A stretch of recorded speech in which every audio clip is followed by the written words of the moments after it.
Draft beer in plastic cups, rainbow flags. This is the result of friendship with the U.S. Happy and carefree youth that could be marching in formation. They don't uphold traditional values here. If only they were friends with China and not the US, these lazy people would be working in a factory by now. Statues of dictators are in museums, not on the streets. In military uniform, without military uniform, in various clothes, some in robes, some in jackets. Chiang Kai-shek, of all kinds that were in Taiwan, are now in this park. Abandoned houses that look like UFOs. It's not at all dirty in here. Isn't that a miracle? Spectacular. The local population is preparing for war with China. If the government here tried to change the name and they try to change the constitution to the Republic of Taiwan, China would immediately invade because they would consider that declaration of Taiwan independence. This is Taiwan, the unrecognized country on which the global economy depends and which is threatened by the powerful neighbor. It's like a whole museum of barred windows and balconies. What do we have here? Although it's lunchtime, the locals are already staggering around with bottles.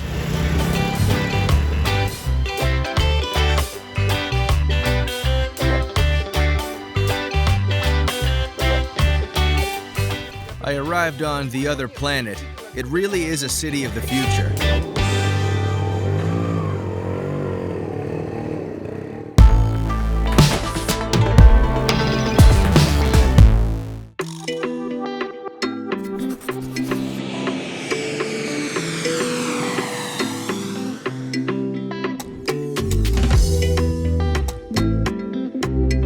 Let's start with the airport. Here, one may be in doubt whether they really made it to the Chinese Republic and not to Japan. Upon arrival, one is greeted by bands. Drones, kites, flying lanterns, and fireworks are all banned from the airport, so everything that can affect security. There goes a noisy passenger who, for some reason, started shouting at everyone. An angry grandfather, there's something he doesn't like. So next, ban. As in New Zealand and some island countries, you can't bring anything organic here. It's very strict. There's a special girl with a banner explaining it. They even show examples of food for dummies. If someone doesn't understand what's not allowed, here they show the eggs and a sandwich so that no food is brought into Taiwan. Look how cute everything is.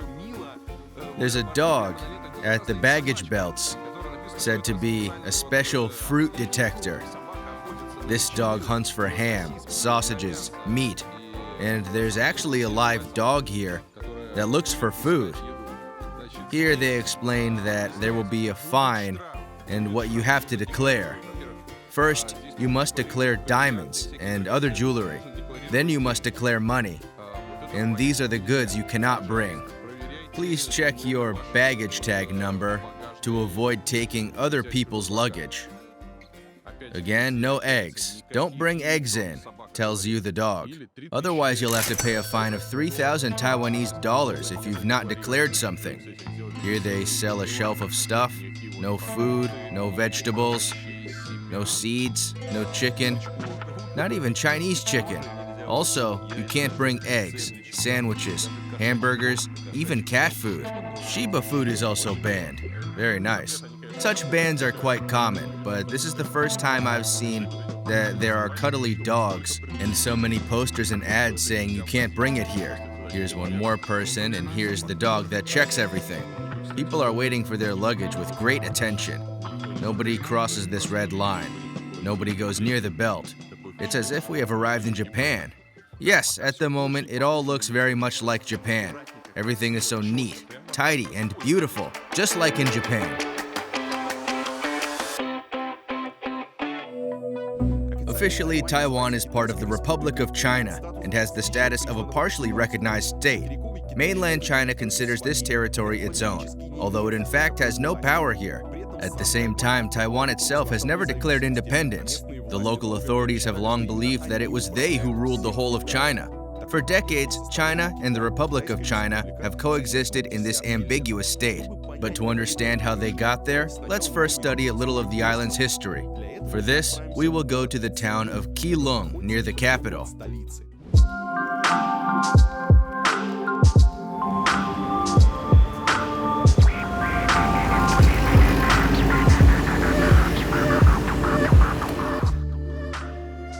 The neighborhoods are quite dense.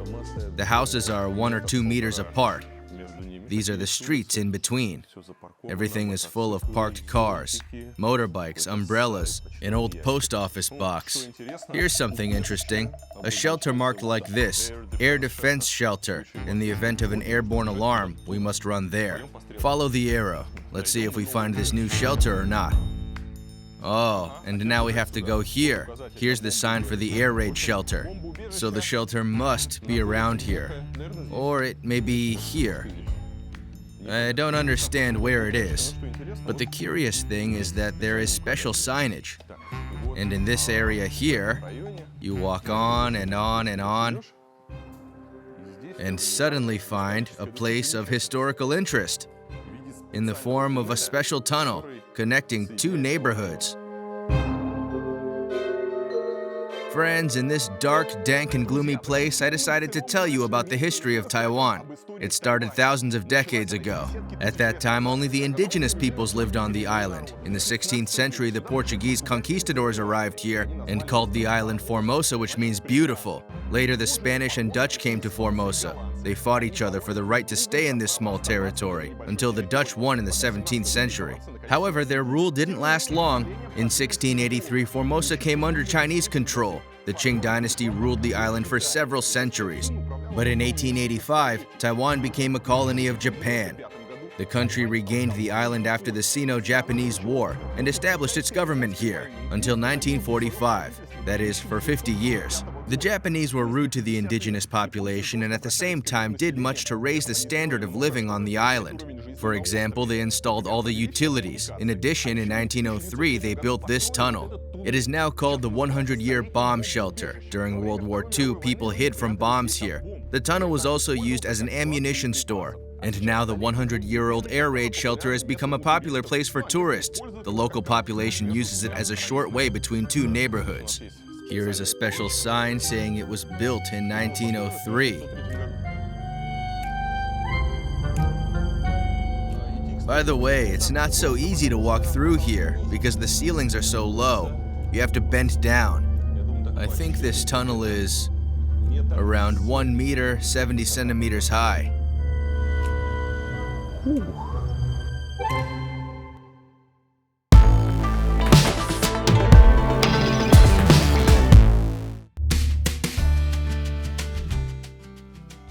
Let's see what other interesting things are in this city.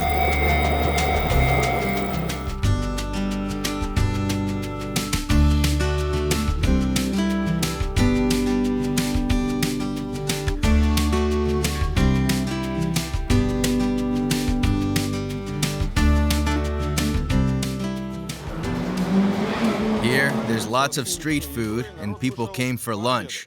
They've got all sorts of delicious food here. It's all cooked down here, and they pour you this soup. Incredible! These are caramelized tomatoes. They are ordinary cherry tomatoes that are simply prepared in hot caramel. There's strawberries and tomatoes. It costs 30 local dollars. Here you can buy octopus legs, fresh juices. Streets like this look incredibly cool. There are many of them in Korea and China. It is typical that there are small eateries on the street.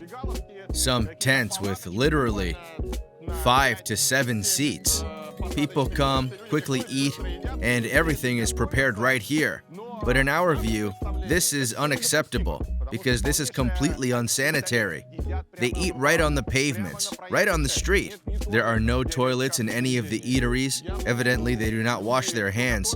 People who cook also get paid.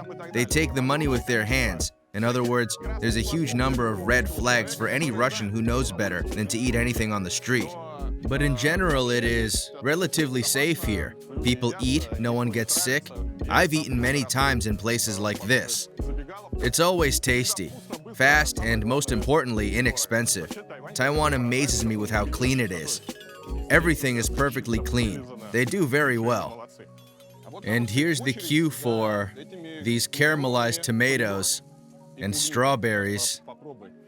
Let's try what it is and see why people stand in queues to buy these tomatoes. Of course, the large amount of plastic is disappointing.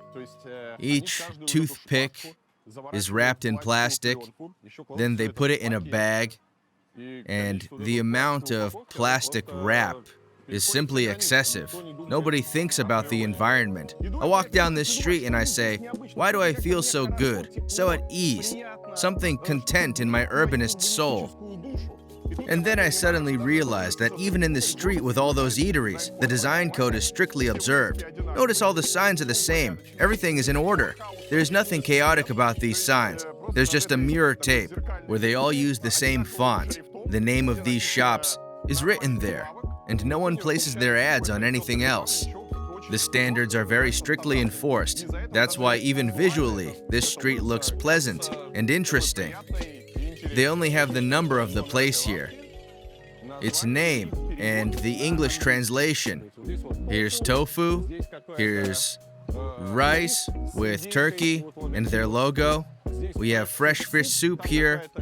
There's some porridge and squid, juices, noodles, rice with pork.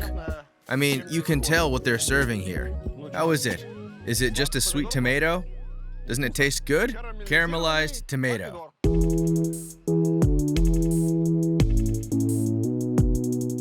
I don't get it. It is an ordinary cherry tomato, but sweet because it is caramelized, but still a tomato. What nonsense.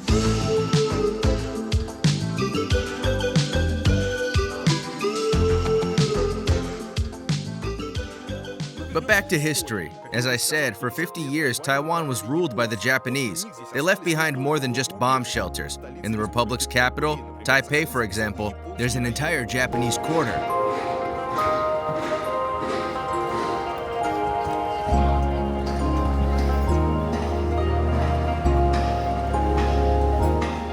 At the time of colonization, Jinshan was a prestigious area for wealthy Japanese. Let's talk more about what was going on in Taiwan in this period. How did Japan get Taiwan under its control? In 1894, China and Japan started a war for its interest in Korea. In the end, Japan won, and China was obliged to grant it the Penghu Islands and Taiwan forever. Japan decided to make Taiwan its colony and annihilated opposition movements on the island.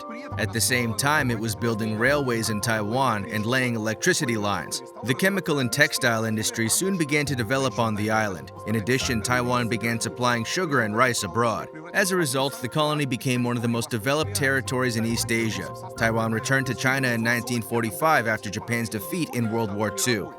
A governor-general from the mainland was appointed to govern the island. The Taiwanese were unhappy with this new government because they considered the Chinese backward compared to the Japanese. Taiwanese discontent led to mass demonstrations. The mainland Chinese government then intervened and introduced troops into Taiwan. The military rule on the island ceased and the Taiwanese gained power.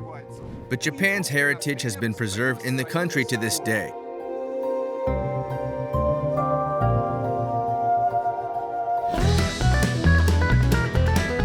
You can notice Japan's influence in an ordinary supermarket in the fruit section. Such prices for strawberries and apples are very rare in the rest of the world. It's hard to be a kid in Taiwan. You want to buy everything. You can build a truck out of a box of these biscuits. In addition, there are biscuits featuring construction equipment. What a way to sell.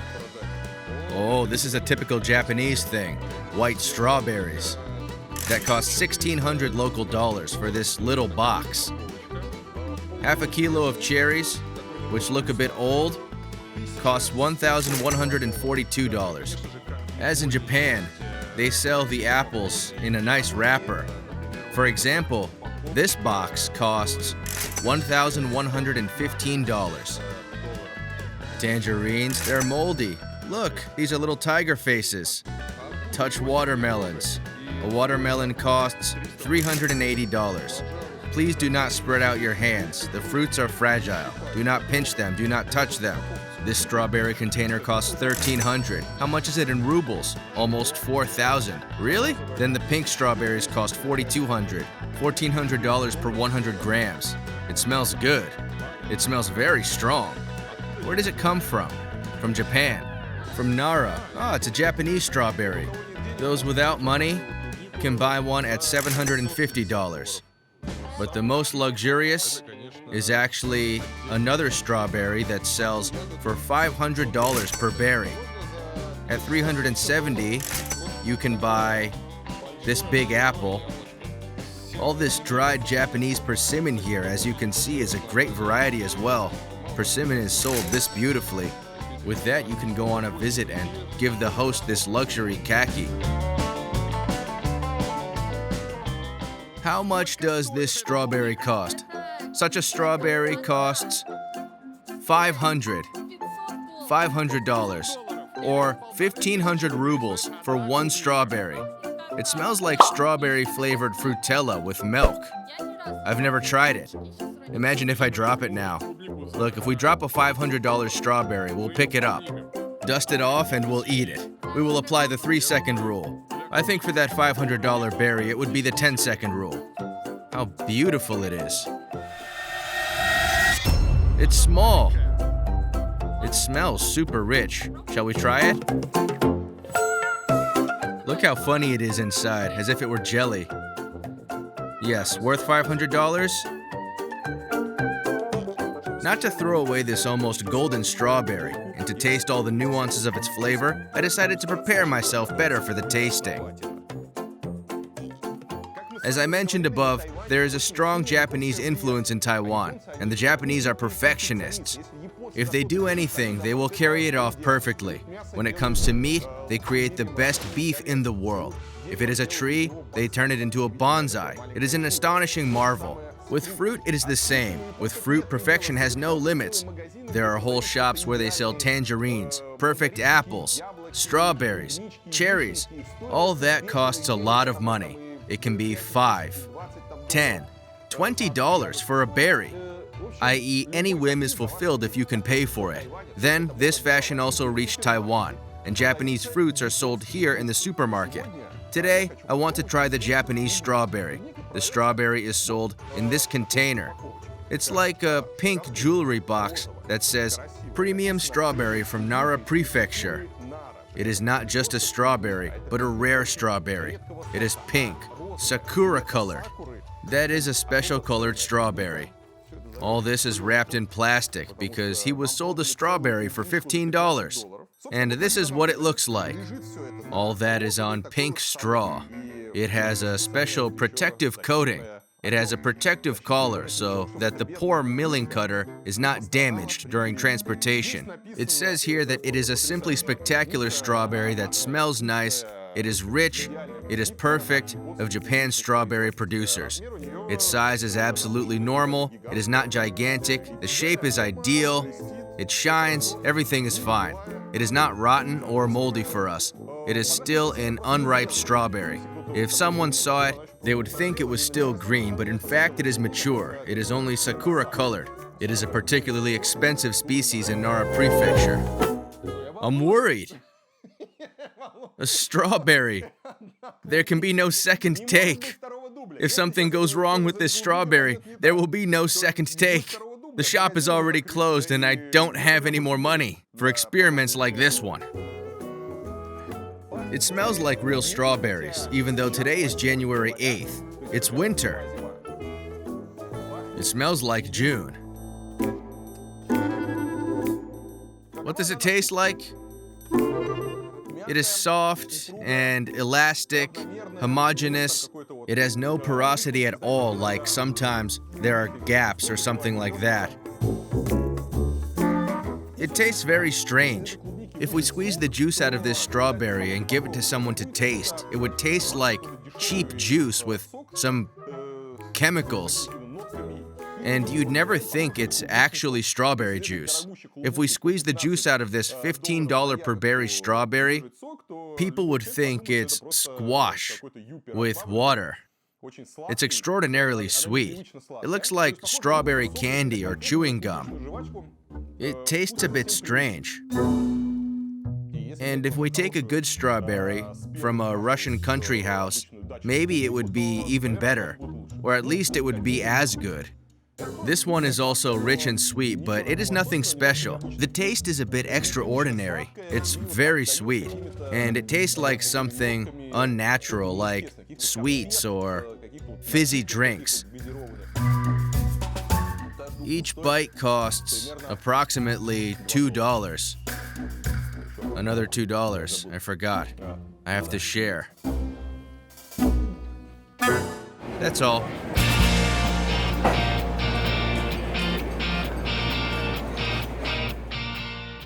But the strawberry isn't going to fill you up. Let's go see what you can indulge in on the streets and restaurants in Taipei.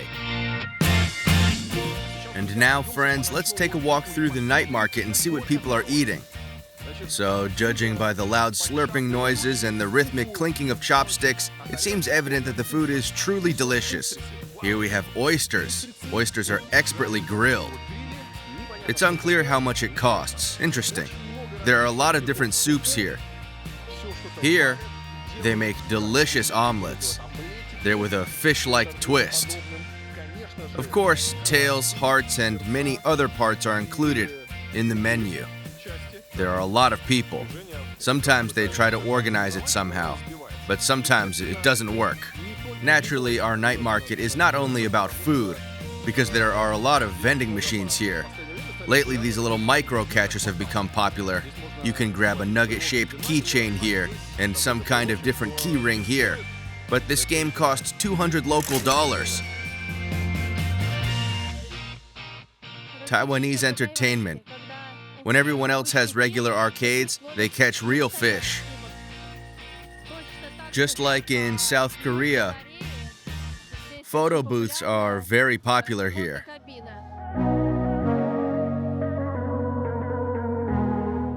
Okay, here's something amazing. Look at this queue starting from here. And then it bends here. Where are all these people going? Looks like the first McDonald's that opened in Moscow in 1990. They're queuing for tiramisu. What is this? Is Is it that a a regular regular tiramisu? tiramisu? Yeah, I think so. Why so many Why is there such people a in big the queue? I'm not sure. It must be really good here. Okay. Where are you from? Where are you from? Australia. Australia. Yeah. Amazing. They're selling some kind of tiramisu and there's a giant queue. Apparently, it's in some kind of guidebook. As is often the case in Asian countries, once a certain place is included in a guidebook or appears in the social networks of some local star, queues immediately appear. People stand there, and it doesn't matter whether it's tasty or not. If your favorite celebrity has visited the place, or if some guidebook has mentioned it, people will immediately go there, and the owners will be successful.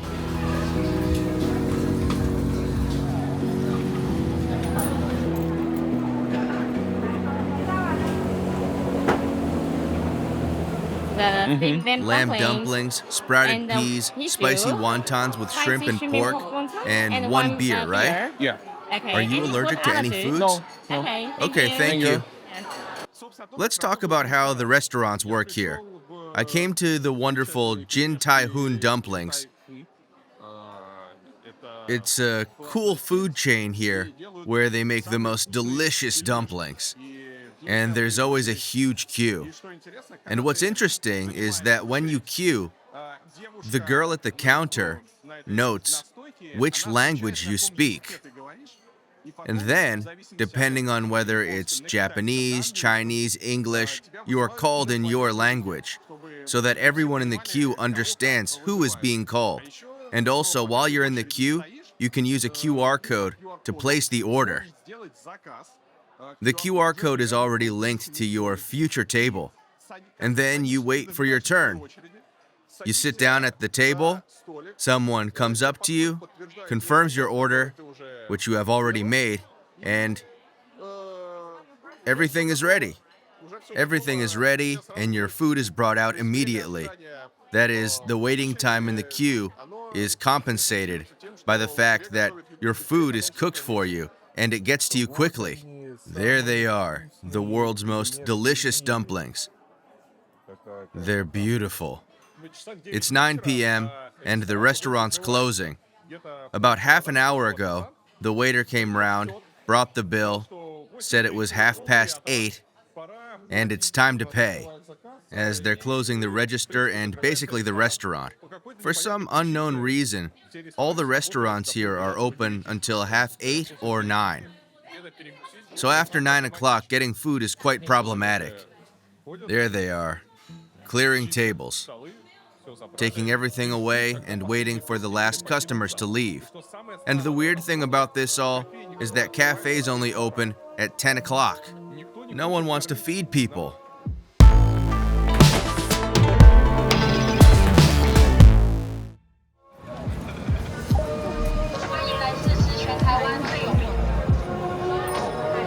The traditional Japanese style can now be seen in many buildings in Taiwan, and the old Dihua Street, I hope I'm pronouncing it correctly, mostly consists of buildings from the time of Japanese rule.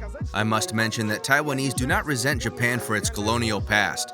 They are enthusiastic about Japanese food. There are a lot of Japanese restaurants. They learn Japanese. Also, Japanese hot springs are very popular in Taiwan.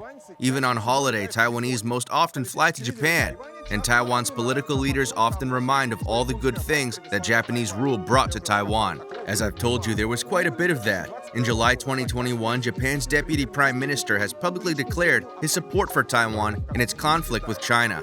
He said the US and Japan should stand in defense of the island if China decides to take over. Speaking of Japan, first of all, there are lots of Japanese restaurants here. The Japanese food is everywhere. Sushi, different kebabs, and everything else. Japanese food is very popular here. Secondly, I was very surprised. We went in to buy postcards, and in the gift shop, in addition to local postcards, the shop sells postcards from Japan. I mean, if someone said to their beloved wife that they went on holiday to Japan and they didn't go, they can buy a postcard here in Taipei like they've been to Japan. And in general, many of the souvenirs and everything else resembles Japanese souvenirs. So the Japanese influence here isn't just in the architecture. Wow, and what a handsome man is sitting here.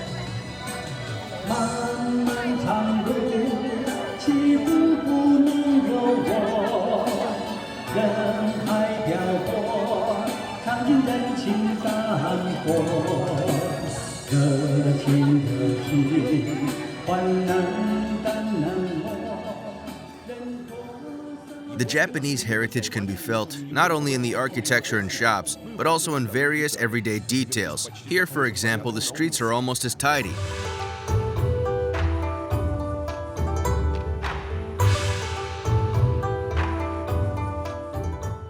Everything's clean and tidy, very similar to Japan, even in road organization. Notice how orderly the roads are here. Look at all these motorbikes standing in their designated area. Nobody's come out of that square yet. Another amazing thing about Taiwan is the perfect order. Nobody's breaking any rules here. If we're talking about parking, everyone is... I just nearly got hit by a cyclist on the pavement. I didn't have time to keep order. It's all very tidy. Everyone drives and parks well. It's all just so clean and tidy, just like in Japan. Compared to China, Taiwan is incredibly tidy. Here are the scooters. You see each one in its place. It's all so straight, so nice. Another car park, all marked out. But there's this bicycle here. Somebody put the bicycle in the wrong place. But if you look here, everything's standing straight up.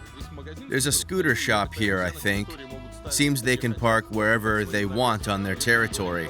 But if we look at the pavement, it's all marked here. You can't park here, and nobody does. Here's a place for the car, and the car is neatly parked there. But Taiwan is still far from the Japanese in terms of order.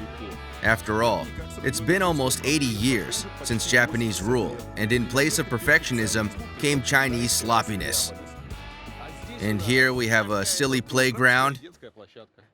Where would you go without it? Local life begins here.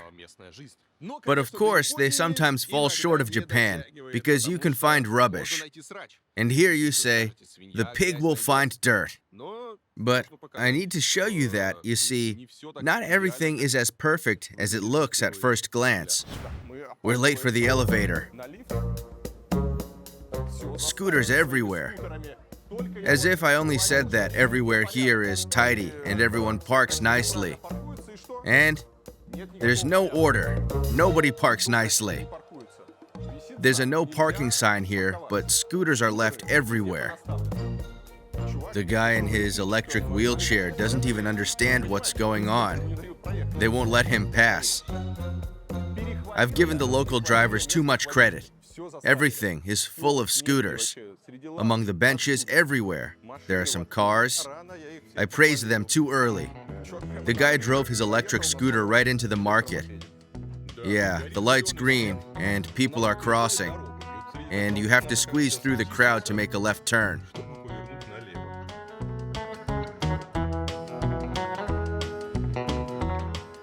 The main difference between Taiwan and China is the scooters. Here, almost all scooters are petrol scooters, but in China, they're electric. That's why these scooters are very noisy. When they're on the streets and they're a bit noisy, there's none of that Chinese silence. And this is what manholes look like in Taipei. There are cute fish and a beautiful forest of Christmas trees above. Even though there's not too many Christmas trees here, it would have made more sense to draw some palm trees. I'm not sure there are Christmas trees here at all. Maybe there are some Christmas trees somewhere in the mountains here, but there are definitely no Christmas trees in town. This is what a petrol station in the city looks like. What's interesting is that they have a separate scooter lane so that they don't take up car spaces and to separate the traffic. You see, they have a separate entry for scooters. They have their own queue, and they're fueled here.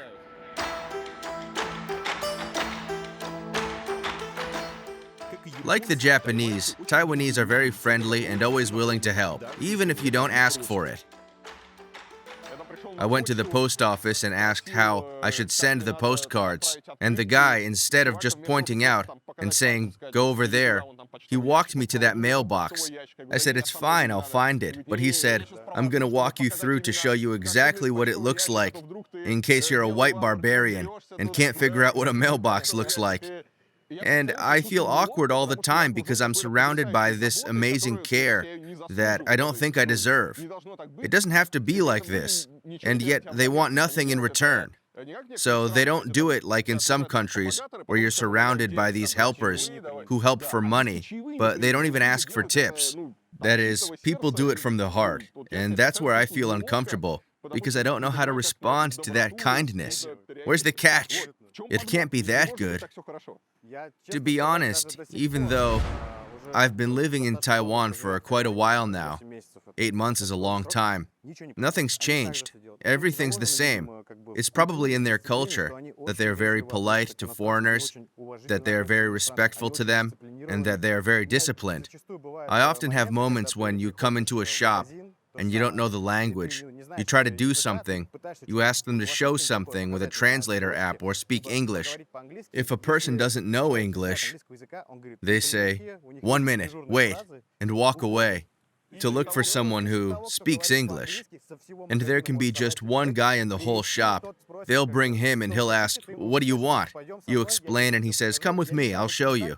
I don't know why, but that's the way they are here. They are very cool and open to foreigners. If they see you're a foreigner, they realize you're abroad. And they're doing everything they can to keep you here comfortable, so at least you can get what you want.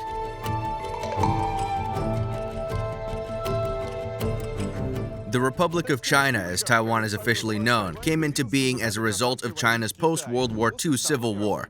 There were two parties facing off, nationalist Kuomintang and the Communist Party of China. The Communists won, and Kuomintang fled to Taiwan. It's true that they did not recognize their defeat and still think they rule all of China. although in reality, Taiwan remains an unrecognized state and of course does not control mainland China. The leader of the Kuomintang was the military man Chiang Kai-kai Shek. After the establishment of the Republic of China, he became its president and ruled the island for 25 years until his death. Assessments of his reign vary. Some speak of the dictatorship and martial law that Taiwan held until 1987, so another 12 years after Chiang Kai-shek's death. Others, however, praise him for standing up for independence of the island from the communists and modernizing it.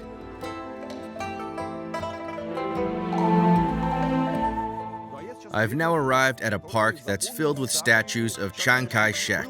There was a definite cult of personality as he ruled for a long time. He was the president of Taiwan, and there were statues everywhere, just like we had Lenin everywhere in Russia. After his death, they removed the statues. But it wasn't such a struggle against the cult of personality as we had after Stalin, when his name was erased from everywhere and so on. As Chiang Kai-shek is a controversial figure, and there are no unequivocal assessments of him, the monuments, statues, and busts were taken to a park near his mausoleum. Along the path, there are numerous busts of Chiang Kai-shek. The statues are even divided by type. There's a lot of statues with sticks. They stand like this in a circle. There are statues of him sitting in a chair. There are statues with hats on. There are statues where he takes his hat off. Very nice Chiang Kai-shek standing behind a fence like that.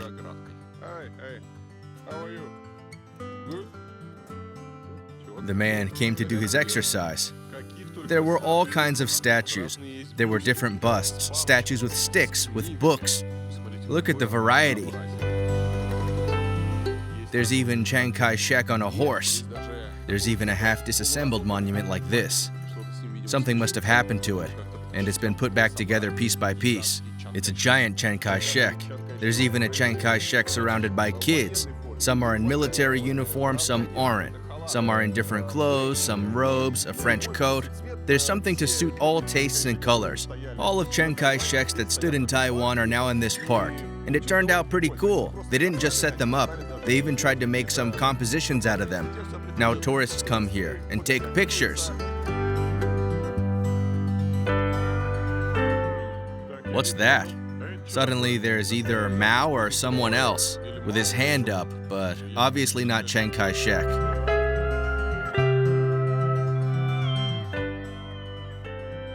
Here they have a map of the Cold War and which countries supported who. Well, the reds are the Soviet Union and the Warsaw Pact countries. Pink are the Soviet allies. Unlike the blue US allies, there weren't many of them. And China is the largest communist country that is not a member of the Warsaw Pact countries, and Yugoslavia is the second.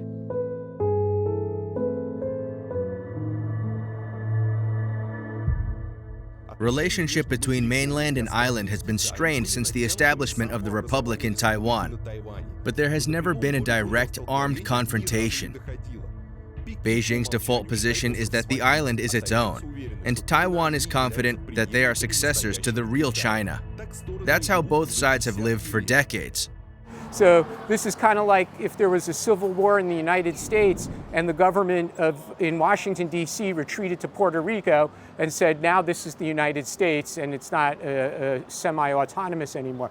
So for the last 70 plus years, this island has been called the Republic of China. The problem is, like I said, a lot of people feel that the Republic of China had no right to take over this island. Now, there are some people who still feel that way.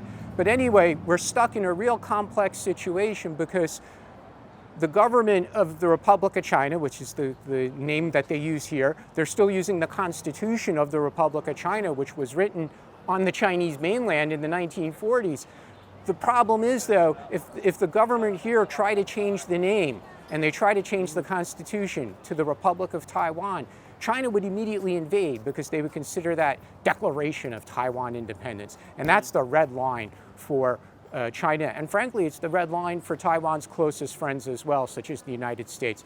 So we're in this situation where, to avoid war, we are stuck in what's called the status quo. We don't change the name of the country, we don't change the constitution.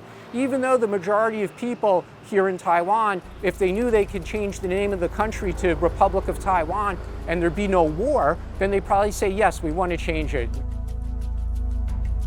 Interestingly enough, the original Chinese Republic in Taiwan has been recognized by most countries in the world. Its authorities even represented the whole of China at the UN. But in 1971, a resolution was passed and a seat at the UN was given to the People's Republic of China, that is Mainland China. Since no one wants to argue with China, the Republic of China is now recognized by only 12 states. It's mostly all sorts of island and micro-countries like Haiti, Palau, and Tuvalu. What Taiwan does in most cases is they have very strong informal relations with other countries. So instead of having an embassy, they have what's called a representative office. And Taiwan or the other country, they'll emphasize, we don't have diplomatic relations. But day to day, practically speaking, those relations are similar to diplomatic relations. They just don't call it that. Yeah, I think in Russia they have something like cultural center. Some places it's called cultural center, some places it's called trade office, some places it's called representative office, but this is the de facto embassy of Taiwan. I was in Taiwan during the election campaign. In January, they were electing a parliament and a president. The three main forces fighting were the conservative Kuomintang Party, Taiwan People's Party, and the ruling Democratic Progressive Party.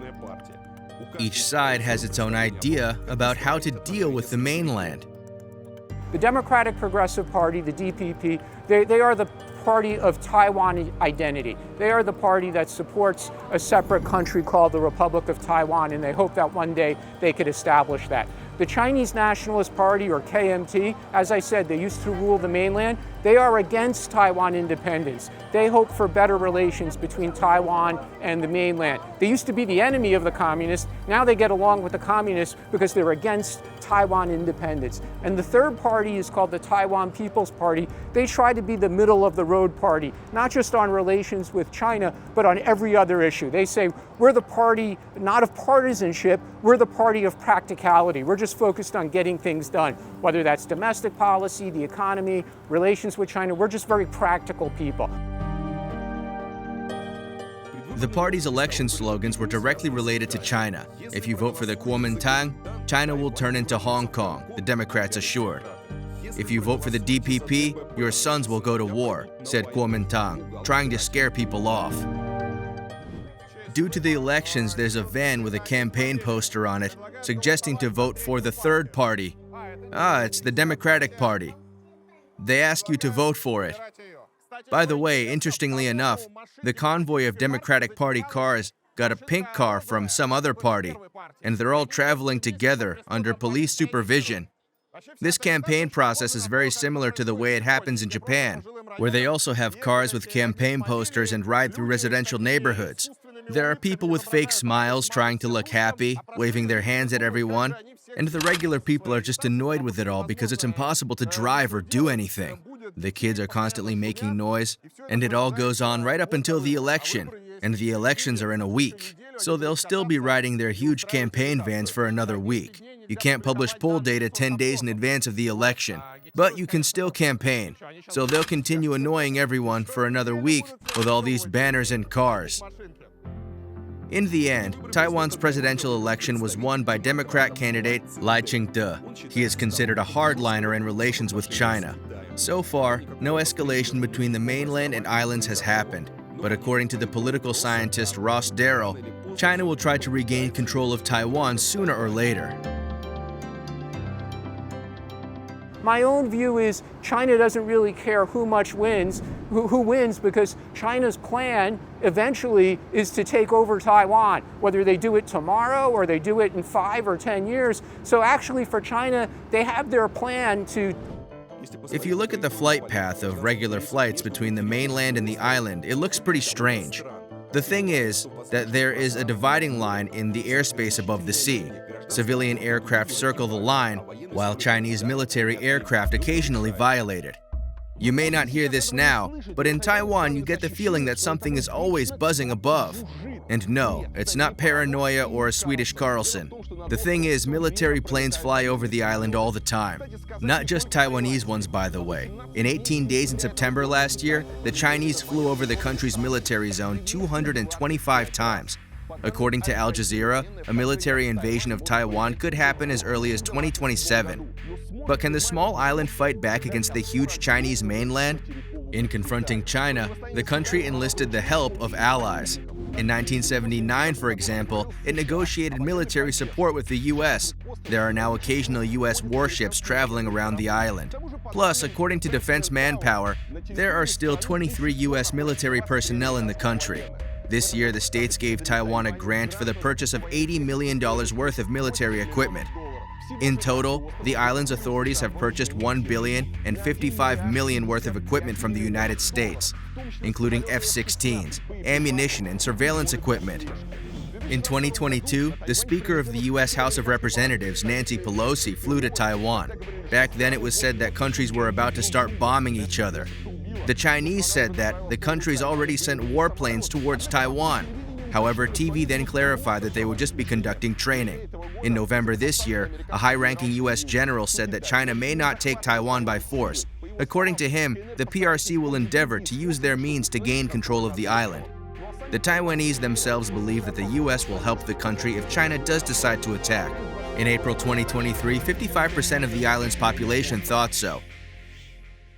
One thing that China is lacking is the amphibious landing capability. Maybe they don't have the ability to land troops on Taiwan, so they might use other methods. They certainly have the Air Force and missiles and rockets, and they can force Taiwan into surrendering before they have to actually land troops on Taiwan. So although people talk about China still deficient, it lacks amphibious capability, it has other capabilities which are very strong, and they get stronger every day. And Taiwan used to have what's called a qualitative advantage. It used to have better fighter planes, for example, than China, but that was 30 years ago. Today, China has a quantitative advantage. They have more men, they have more planes, they have more ships, they have more tanks, and they also have a qualitative advantage because of the improved capabilities that the Chinese military has developed. So what happens if China attacks? Well, I think the plan for Taiwan is that they could try and hold out for a week or 2 weeks, long enough for the United States to come to the rescue, and maybe friendly countries like Japan and Australia might as well. But that is purely speculation. The United States does not have an obligation to assist Taiwan. There's no... Ross and I also discussed the likelihood of Japan's involvement in the conflict. Although the country does not officially recognize the Republic of China, the parties have a warm and informal relationship. For example, Taiwan recently erected a memorial to the Taiwanese volunteers who fought on the side of Japan during World War II. But according to political analysts, the Japanese are unlikely to go for a direct armed conflict with China. If there's a war, if China invades, and the United States wants to mobilize the resources it has in Japan or in Korea, then those countries will be a legitimate target for China. China will say, well, if U.S. troops and supplies are coming from Japan, we're going to attack those U.S. bases in Japan. And does the Japanese government want that risk? We don't know. It's going to be up to the Japanese. Active conversation about the possible Chinese attack have started since the start of the Russian-Ukrainian war. They say America is busy with the conflict in Europe and has no time to defend Taiwan. But for China, the situation in Ukraine is an example of how the world community might behave in the event of a real invasion. Well, China has learned one thing, which is a lot of countries are willing to send supplies, send money, but not send troops. So that, with that precedent in mind, Taiwan, if there's a war over Taiwan, China might be able to assume that countries are not going to send troops. At most, they'll just send supplies. So that's one lesson that China learned. On the other hand, China also learned that the Western countries, along with Japan, Australia, Korea, they're willing to impose very stringent, very strict economic sanctions. By the way, both sides are careful not to refer to each other as China. In Taiwan, the word mainland is more commonly used. While in Beijing, the republic is referred to as an island or one of the inland territories on par with Hong Kong or Macau. These regions have the status of administrative districts with their own internal laws. The scheme is called One Country, Two Systems. China wants this kind of relationship with Taiwan too, but the republic does not agree. Which is that there's only one China, it's the People's Republic of China, it's ruled from Beijing, but they don't agree that the People's Republic of China has control over Taiwan. And in fact, the People's Republic of China, set up in 1949, has never controlled Taiwan. So a one China policy means we're not going to have diplomatic relations with the People's Republic of China and the Republic of China. However, we're also not going to recognize that Taiwan belongs to the People's Republic of China. So that's where the significant difference is. Nobody disputes that the sovereignty of Hong Kong belongs to the People's Republic of China. Same with Macau. Nobody disputes that the sovereignty of Macau belongs to the People's Republic of China. What is in dispute is whether or not the sovereignty of Taiwan and some of the other islands that Taiwan controls, whether or not that sovereignty belongs to the People's Republic of China. The people here say no. The people on the other side in the People's Republic of China, they say yes, the sovereignty of Taiwan belongs to us. Over the past 10 years, the two Chinas have followed two different paths. The only thing they have in common today is the language and similar names, and it's especially noticeable if you go out in the evening for a stroll along Taipei's main streets. A question that is on the minds of many is, how do Taiwanese youth relax? Let's have a look. So, beer. Draft in plastic cups. Everybody gets a drink, and drinks on the street. The benches outside, the shops are full. Here too they have beer. So these European values of constantly having beer got to Taiwan. Beer, more beer, a queue, a rainbow flag. Everybody's out. This is what friendship with America leads to. Fun, carefree young people. And they could have marched in formation. Look at them. This one's going online, probably on some dodgy, non-certified websites. These people are drinking. These ones have already finished their drinks. Hey, hey, hey. Here we go. Happy New Year. Just so you understand, it's January 6th. New Year's Eve has passed, 6 days back, but they're still celebrating. It's because debauchery is rampant. They should be friends with China instead of America. Then all these bums would be working at a factory instead of being out in the streets. No, they've fallen under America's thumb and now they're drinking. Some totally baffling situation. Friends with street musicians. There are a lot of them here. They stand literally 30 meters apart. Everybody's got some kind of speaker, and it all blends into endless noise in the evening. It's unclear how people even distinguish what they're singing. Usually a street musician is some girl or boy singing from a tablet. They have a QR code, they advertise their Instagram account, and you can pay them right away. Note, there's one, then you walk 20 or 30 meters further and there are other guys. They seem nice. What's interesting here is that they're advertising their Instagrams and Facebook pages because we're in Taiwan. There's no Chinese firewall here. And so you walk a little further and there will be the next musician who is also getting ready to perform. He's old school. He doesn't advertise anything. He's got his guitar case open where people leave money. And there's another one about 50 meters away. And when they all start playing at the same time, it's just a buzz. And it's not clear how one can enjoy their work at all. Here we have the next guy playing the violin. There's a high competition among musicians.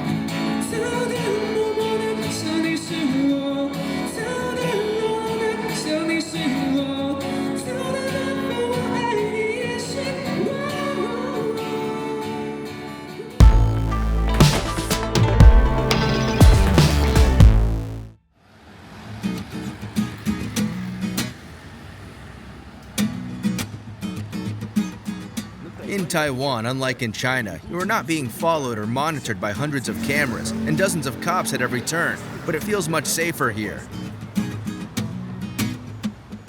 Speaking of safety, I just met with Ross. He and I met at a cafe. He was sitting in Starbucks working, and I said, "Where are we going to record the interview?" He said, "Let's go outside." And he's got his stuff, laptop, that he just left at the table.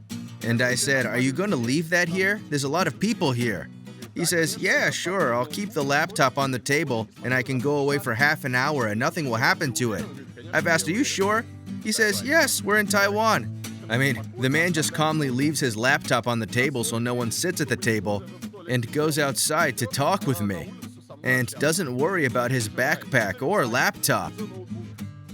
It's very unusual because in Europe, of course, you don't do that. Or you do it once and life teaches you a lesson.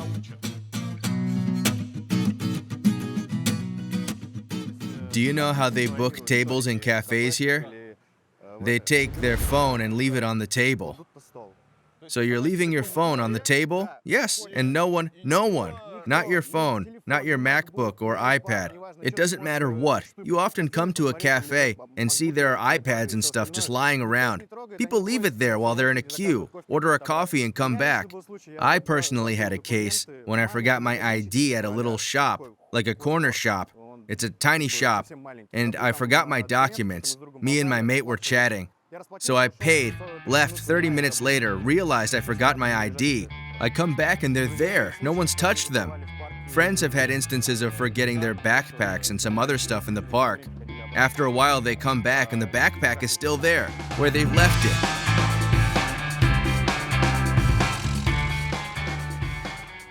I finally decided to look for something dangerous in Taipei and went to a rough neighborhood. At least that's how it was described to me. Friends, let's talk more about Taipei, the capital of Taiwan. In general, the city is considered one of the safest in the world. According to the Safety Index, it ranks 4th of 334 cities. By comparison, Moscow ranks 105th. And last in this ranking is Caracas, the capital of Venezuela. But still, even here there are streets and neighborhoods that you are recommended to avoid. This so-called disadvantaged areas include the Wanghua district. They say there's a lot of pickpockets, drug addicts, and there's even mobsters. Also, there are special tea parlors, which are actually prostitution houses. They're also called granddad shops, because prostitutes are mostly used by the elderly. Anyway, let's go through the area and see if there's anything dangerous. The plan, folks, was for this to be a dangerous neighborhood. I even put my wallet and cards away. I was getting ready to use a hidden camera to film some gangsters who sell drugs and stuff here, gamble, and misbehave. And here, it's just an ordinary neighborhood. Taiwan's very nice, actually. You feel safe here. I've had similar feelings in Japan. If you've been there, you probably know Japan is probably the safest country. At the same time, we know there is a Japanese mafia, the Yakuza. So here in Taiwan, I have a similar feeling. A sense of total 100% security. And apparently, there are still rough areas with pickpockets and other stuff. They won't write for nothing, would they? Well, I can't find them, but I don't know. Maybe this is a rough place in Taipei.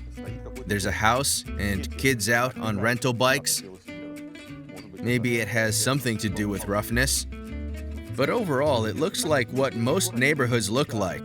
Does it look like a slum? I don't know. I mean, it looks normal. By Taipei standards, it's pretty much like that everywhere. It's not like there's something particularly terrible here, that I'm about to be attacked and have my camera taken off me. It's just a not-so-safe neighborhood. Probably in the evening, some drunken monster might attack you, but that'll be just because they're drunk. But as a whole, it is all very decent. They're selling coal, probably someone heating with coal. Who's so jolly there? They said here, among the obviously not-so-rich houses, there are also modern apartment complexes. Apparently, they are slowly demolishing the old houses and are building new ones. There are streets like that in the center of Taipei, too. There's nothing wrong with that. Yeah, it's certainly not Japan anymore. It's straight up China. You're most likely to see streets like these in China. I am especially pleased with the variety of barred balconies and windows. Look, it's a whole museum of barred windows and balconies. Alright friends, I'm giving up. It's beautiful. There are these balconies with laundry drying on them. It's unusual. By the way, you see, people have got a bit of an overgrowth up here. Some people are already drinking something. Here we are. We found him. Hello.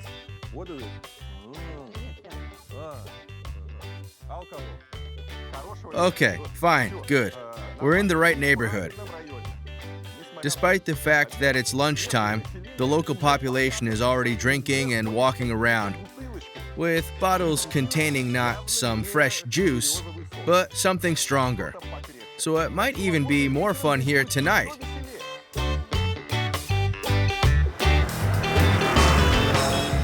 Yes, very interesting. I have finally started to feel some kind of the special atmosphere of a not-so-wealthy neighborhood. And this is the best place to talk about architecture. As an architect, I don't like Taipei. I don't mean to offend anyone. Maybe someone found something interesting here. But overall, architecture here is more than dull. Most of the buildings are just some dirty, shapeless boxes that were clearly designed by builders, not architects. Looks like there were no architects at all here. It doesn't have any architectural value. Besides, they don't look after what's been built. Check out my favorite self-build. Everyone decorates their balcony the way they want. Someone puts glass on, someone's making an extension. Everyone has different guards. It's all a bit of a mess. No one cares at all about how stylish, beautiful, and clean it is. Many buildings are dirty and poorly looked after too. And the whole city, it's very much the same. It's not memorable. You drive around the city, and you can't quite work out what it's like. How does one neighborhood differ from the other? And whether this city has any zest at all? But maybe I just haven't seen it yet. Maybe a few more days will pass, and I'll get a feel for Taipei's architecture. And here you can find some old, shabby, smeared, vandalized slot machines like this. Here are some bicycles. I'm not sure if they're just parked here. It's a complete mess. This place offers something to win, although you can see it's impossible to win anything. Yeah, these slot machines seem to be quite unpopular. I'm surprised they're still working. Of course, there's an ashtray, but apparently it's all designed for guys who have been drinking and waste money. It is amazing, of course, that in some places the guys are very strict about the design code, about how the signs and shop windows look, and there's a really nice order, and somewhere it's a complete mess and everyone does what they want. Here it looks like no one is watching the adverts. Oh, there's a dog in the pram.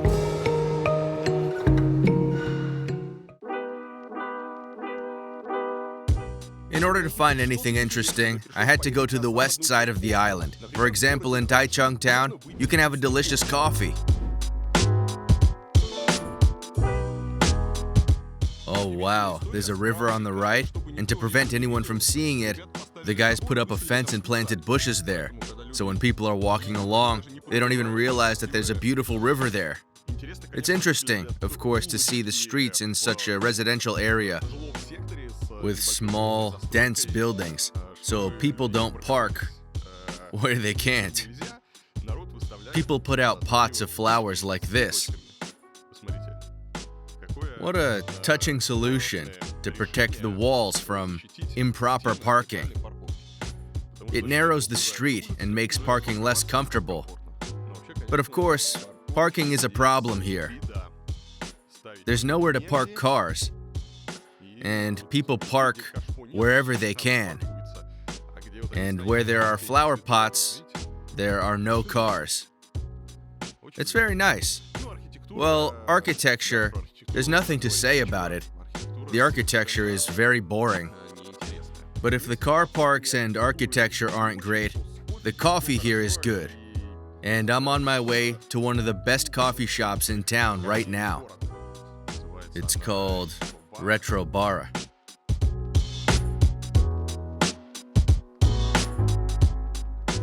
Just like in Japan, drip coffee is very popular in Taiwan. And just notice how many different ones there are in this one cafe.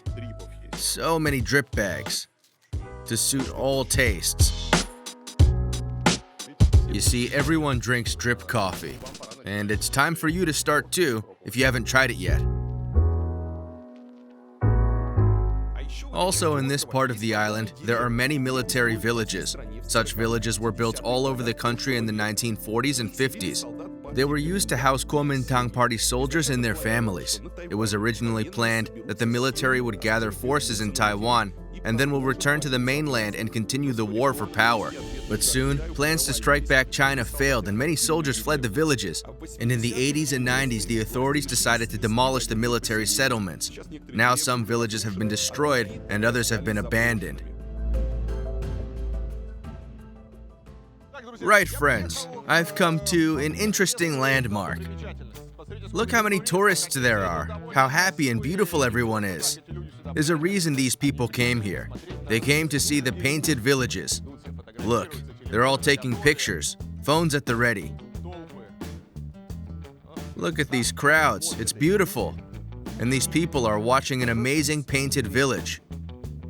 Not all military villages are destroyed. For example, Rainbow Village turned into a creative residency. In 2010, Huang Yanfu, one of the locals, learned that his village was going to be demolished. Besides him, 11 other families lived here. And to draw attention to the demolition of buildings, to stop it, he painted his house and the neighbors' houses.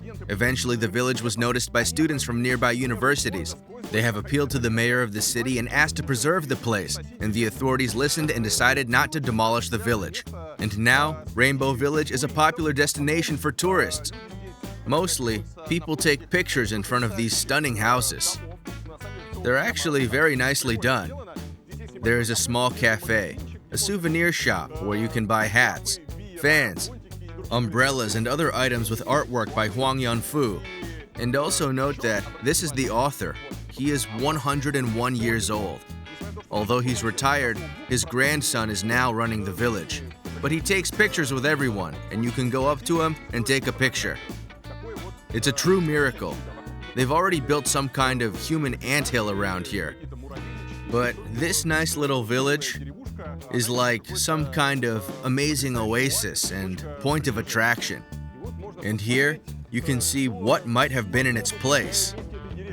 Just some faceless blocks of flats that are all over the place.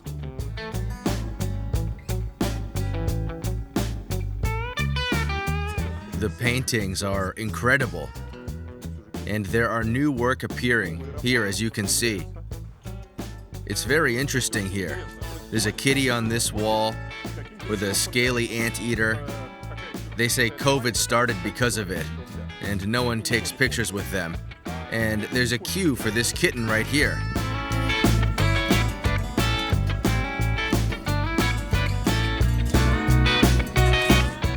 It's clear that this village is no longer a village. It is also impossible to live here because of the large number of tourists. These few houses, they've turned into such an art object, point of attraction and new landmark. And the story is, of course, about the power of art. How through art, quite simple art, I mean, it's all quite naive. A simple man, not some famous street artist, just drew some funny figures, something so simple and naive, and it got popular. It kept his village and has given new value to this whole place. The houses haven't been demolished, and now people come here on special tour buses to visit this place.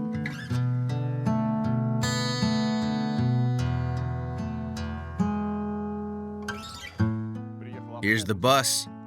A rainbow bus stop. The stop was named after this village. It's called Rainbow Village. And here's what the neighboring houses look like. As you can see, this godforsaken place is the very outskirts of the city. There's no life here at all. There used to be villages, vegetable gardens. There's even something left, something like vegetable garden. Someone is trying to grow something. But it's clear that urbanization is coming. And here, friends, are the specifics of the local architecture with balconies and self-builds. They've clearly added new stuff to these buildings. As a result, the building's huge. Look at this. It's really weird. And you don't expect to see that in Taiwan at all. As in, you don't really expect to see an old abandoned sofa like this, do you? This gives you an idea of where this village is. So it's actually a godforsaken place where there's nothing at all. Just some obscure industrial zones, garages, some construction debris, and what's left of vegetable gardens. Well, friends, this is the Rainbow Village. Of course, it's not unique in the world. Different countries use art to create new landmarks, draw attention to old factories, abandoned buildings, and so on. Even plain gray houses are painted in different colors to make them more fun. We say hello to the mayor of Tirana, the capital of Albania, who's also painted the walls and made his town a little better. It's a story about how, with the help of a few buckets of paint, you can turn the world upside down and change the rules of the game. Because by all the laws of capitalism, here, on the site of this village, there should be huge apartments instead. But there was a person that cares, a talented man. He literally changed everything with a paintbrush and a few buckets. He created a new landmark. The story is also about the fact that in order to create new meanings, values, attract people, do something cool, you don't need a lot of money. All of this happened due to an ordinary person who lived here. And look how many people, tourists, there are now, and how much he's changed the place. And this kind of thing can be afforded in any city, even a small one. You don't have to have huge budgets to change the world around you. The main thing is to have a desire for a warm, kind heart and a little bit of talent, of course. The guy's still sitting there, taking pictures with everyone. I really love these kind of stories, when ordinary people change the world due to such cool things. As you've already realized, Taiwan's not very fond of traditional values. The influence of the West has proven to be so corrosive that the Republic was the first in Asia to legalize same-sex marriage, and rainbows can be now found not only on art objects but even the capital city hall. Yes, everything's fine with LGBT rights and tolerance here. All Western norms apply. In addition, Taiwan became the first country in Asia to legalize same-sex marriage. In 2019, the local parliament passed a law, and since then, local girls or men can get legally married. What's interesting is that public opinion on same-sex marriage is wavering here.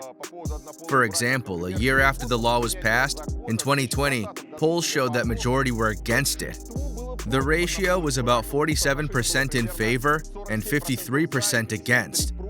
In 2023, public opinion swayed a little towards being in favor, but still the society is divided into literally two equal parts, one in favor of same-sex marriage and one against. But there is no active discussion about it here now. Well, as for City Hall itself, the architecture is interesting. Well, it's rather strange. I absolutely hate the fact that they've built all these gray boxes. It's a disgrace. It's some sort of cross between Japanese public architecture, 90s hotels, and Soviet research institutes. If you mix it all up like this, if you take Japanese architecture and Soviet research institutions from the 1980s, you end up with something like this. Massive, unpleasant buildings from some strange materials, not always of high quality. Besides, buildings like this look a bit dirty. Of course, local climate plays a role in this. There's high humidity, it's hot. As in many Asian countries, there's a lot of mold and there's a lot of flux because organisms breed quickly in such conditions. That's what makes them look so sloppy and dirty. but I think they could have improved the architecture in general. Taiwan has a few iconic, interesting buildings which were created according to the designs of famous architects, unlike, for example, China. China doesn't shy away from inviting the world's architectural stars. And in China, a lot of large projects are being created all the time. And in Taiwan, there's either no money or they don't care about the architecture. But you can literally count the iconic buildings on one hand. Well, as far as architecture goes, the architectural symbol of Taiwan and the capital city of Taipei is the Taipei 101 building. Actually, by the name, you can guess there are 101 floors. The building was constructed 20 years ago. Construction was completed in 2023, and at that time, it was a record for the first building in the world to be half a kilometer high. It's 509 meters high. To be honest, I'm not a fan of it.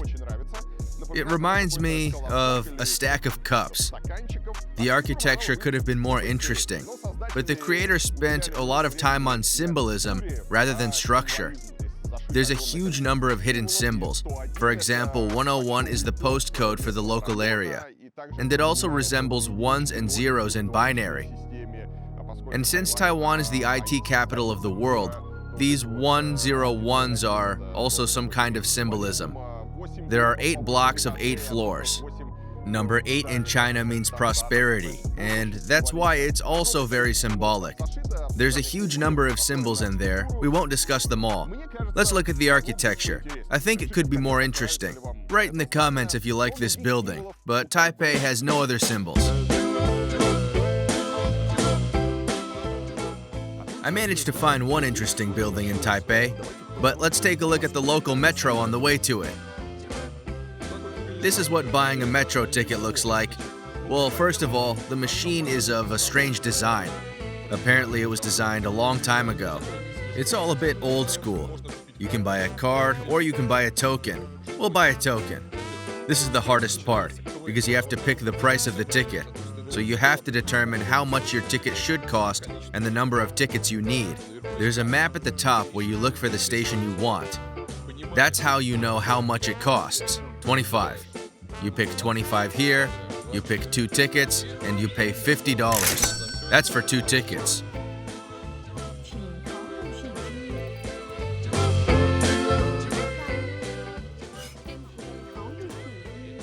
The machine has issued a token.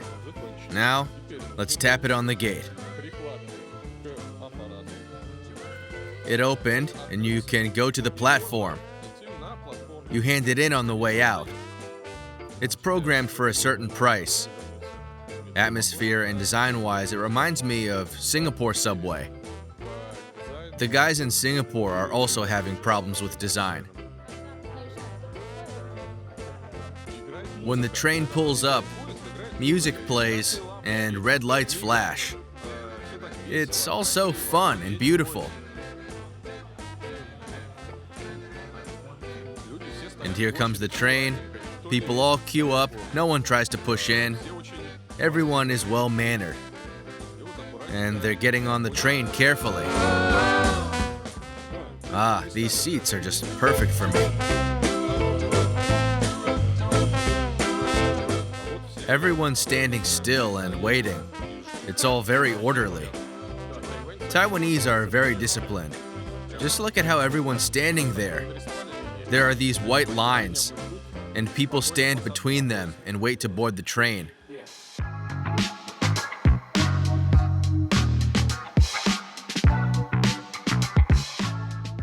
Friends, look at this magnificent building. It's an eco-skyscraper that looks a lot like DNA molecules. According to Parisian architect Vincent Calibo, the high-rise has to resemble an inhabited tree. For this purpose, the facade, roof, and balconies of the building were decorated with many different plants. There are trees, bushes, and grass. As I said, the skyscraper proudly flaunts the eco title.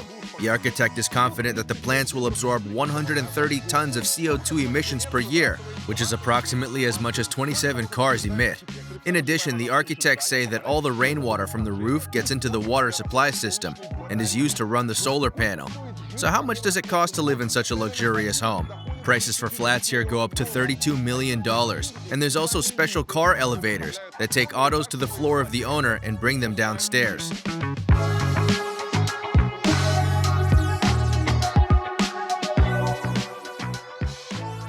Speaking of cars, if you decide to rent a car here, you need to be very careful. To get around Taiwan, I rented myself this nice car, and the rental company warned me straight away that if I exceed the speed limit by more than 40 kilometers per hour, then there will be a fine of 16,500 American dollars. And they'll take off the car. So you can't exceed the speed limit by more than 40 kilometers per hour, or you'll lose all your money and car. Ordinary city streets are quite interesting in Taipei. Look at how the parking is organized. You can't just park anywhere. There is a red curb almost everywhere, meaning you can't park here. You can only park in designated parking spaces. It is very rare to see anyone, like this Porsche, parking in non-designated areas. But overall, if you look at the street, despite the lack of parking spots, if it's forbidden to park here, nobody does. It's not an exit though. It's just a space in front of some restaurant. And it would seem that there should be a parking spot there. But there isn't. Nobody parks here. People leave their cars only in designated areas. They're all marked with paint. There are special markings. Same for motorbikes. You see, here, there are spaces for all these scooters. And 95% of people leave everything in the right place. Well, this one didn't. There probably wasn't enough space. So they put it next to it. But he can be fined. You can't do that. But in general, as you can see, everyone is parking inside the markings. Even though there's a bike here, everything's still very neat. And here's a disabled parking spot. By the way, this guy already got a fine for something. Maybe he didn't pay for something, or maybe he's not actually disabled. So they left it like that. In addition, all car parks are pay and display. Even if you leave your car on the street, you still have to pay. It's $40 an hour. Depending on the car park and time, the price can vary. But usually, you only have to pay from morning to evening, 9 o'clock to 5 o'clock. Overnight on-street parking is free. But it's almost impossible to find a spot because there are no spaces, so people park in underground car parks. Underground car parks cost 50 to 60 Taiwanese dollars per hour.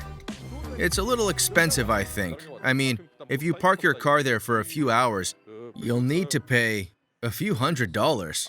And here again, they've put it in the wrong spot. They can also be fined, but maybe he's not here for long. When someone stops for a short time, sometimes they break the rules, but then again, most don't. On the right side of the street, there's a residential complex. Here we have a pavement that's painted green, just like in Japan. And notice how orderly everyone's parked. It's all neat and tidy. There's not a lot of clutter, despite all these cars and motorbikes. So you understand, people even try to park bikes. They try to make sure they're in the designated areas too. Most bikes are not chained. At most, they lock their rear wheel.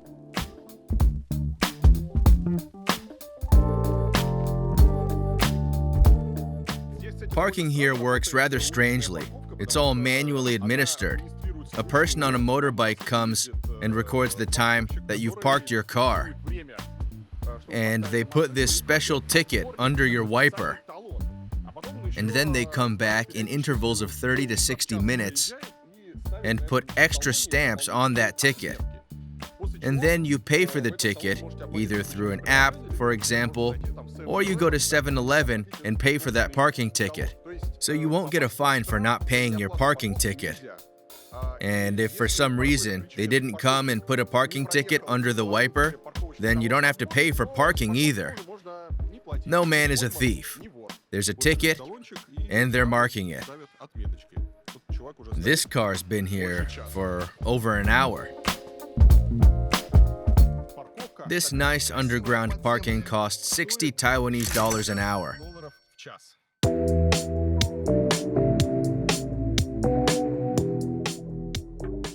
I rented the car for a reason. As I've said before, all the interesting things to do in Taiwan are outside the capital.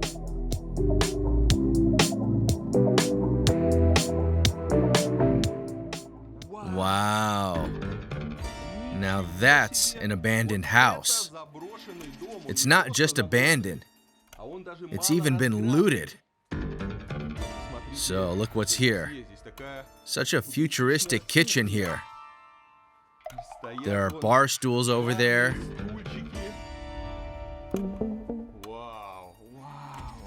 There's a round cooker. There's something there too. It looks awesome. So it's not looted. There was a bedroom here. Oh wow, a toilet. There are still toothbrushes here. That's what it all looks like. Oh wow. There's a dryer that looks like a birdhouse. And here's the washing machine. Wow. Come and have a look. Don't be scared. It's probably climate control. There's another little room, and there's a little door like this. And the door really is like a spaceship door. And this is the electrical box. There's some equipment here. Amazing. What's surprising is that this house hasn't been looted, because I've been in many abandoned houses, and usually, when you come to an abandoned building, it's completely empty. Often even wallpaper, tiles, everything that can be sold is taken away to some scrap collection places. That's what usually happens. But here in Taiwan, this cabin, well, of course, you can't say that it's practically intact, but there are toothbrushes, kitchen utensils, chairs that no one took away. Yes, they're already falling apart because of mold and spruce, but still, it's like the looters never got here. Or maybe there are none. No one took apart the metal, the wires, the windows, the washing machine. Yes, after decades, it's become a complete mess. But it's still amazing. I'm surprised it hasn't all been stolen. Great. It's rare to find abandoned buildings in such good condition. It's also a place where you can get to by car. It's very accessible. These original flying saucer houses were designed by Finnish architect Matti Suurinen. Project Futura is the exact name of these abandoned apartment complexes and were built in 1968. These houses were originally designed for skiers. They were easy to build, and if needed, they could be disassembled and moved to another location. Inside the small circular space, there are 2 bedrooms, living room, kitchen, a bathroom. Basically everything an athlete needs. Since these cabins are shaped like flying saucers, they look very futuristic. They simply stand on 4 legs, and nothing was needed to set them up. You just needed land of any kind, even a slope would do. The main thing was to have 4 points of support. You just needed 4 piles. And it's easy to move it around, see? It looks like orange slices. These slices that make up a house could easily be transported on a lorry or a helicopter to any location and assembled in just 2 days. That is, the house was quickly assembled and mounted anywhere it needed to. It seemed like a great plan. Then, however, it turned out that in order to live in the cabin, you needed electricity and a water supply. And at that time in the 60s and 70s, efficient energy sources like solar panels didn't exist yet. So water supply and electricity became a serious problem. And the heating here was electric. After the architect presented his concept of the houses at an exhibition in London, Futura houses were built as hotels and penthouses around the whole world. Flying saucers can be found in the United States, Sweden, and even Russia. Yes, in Russia we have them. In the village of Dombai, Cherechai-Cherkessia, in Krasnodar. The popularity of such a concept was also influenced by the space race of the 60s and 80s. Anything to do with spaceships was fashionable. But today, most of these plates are abandoned and almost destroyed. But in some countries, they do find a use for them. The University of Canberra in Australia uses the UFO cabin as a teaching space. And in the American city of Tampa, it was converted into a VIP lounge of a strip club. Such cottages were made until the middle of the 70s, after which production phased out. There were several reasons for it. Firstly, the oil crisis in the early 70s, which made plastic and various construction materials made from petroleum products too expensive. Almost all of it is fiberglass and various plastics. Because of this, the price of the cottage has gone up a lot. It was also ahead of its time when it appeared back in the 60s. Customers were skeptical of it. There had been protests in some countries. In America, some municipalities have explicitly legislated against the construction of such cottages. People vandalized them. Customers, when they saw it, refused to buy it. I mean, in different countries, people were explicitly not happy because of how futuristic it looked. Imagine 50, 60 years ago, when the cottage first came on the market. What could people even think? It was really ahead of its time. It was hard to accept it. But, despite this, there are still many countries that have preserved some isolated examples of this cottage. And the interesting thing with Futura is that perhaps, correct me if I'm wrong, it's the most popular international architectural object that has been replicated all over the world. Yes, there is a lot of typical architecture on a national scale. But for there to be the same houses in Australia, USA, Russia, Taiwan, and I don't know, just all over the world, for there to be an architectural object replicated so widely, I don't remember that happening before. Correct me if I'm wrong, but I have a feeling that this house, this Finnish cottage on 4 piles, is the most replicated of the unique architectural objects.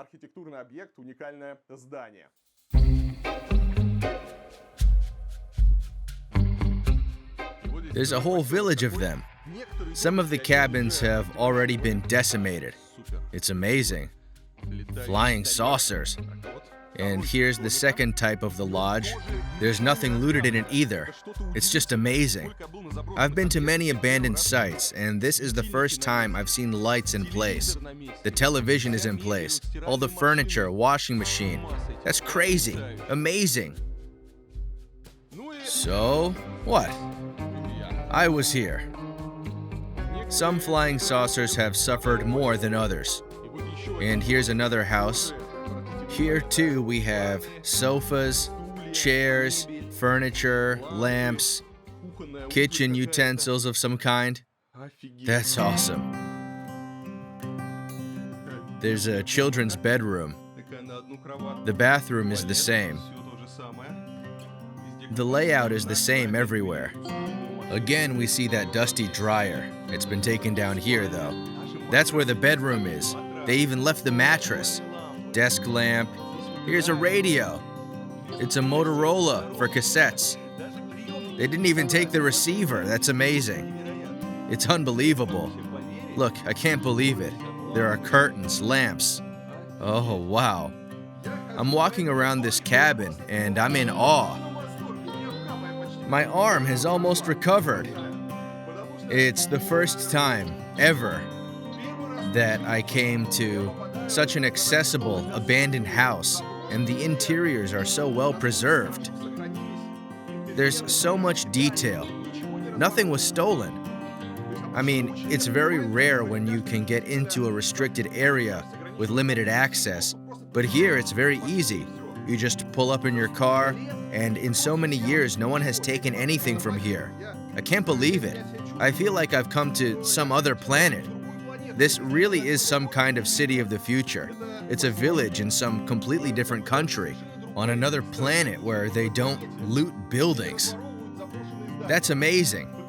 You know what else is important? Here's a thing that I've noticed. There's no rubbish here. No one is littering.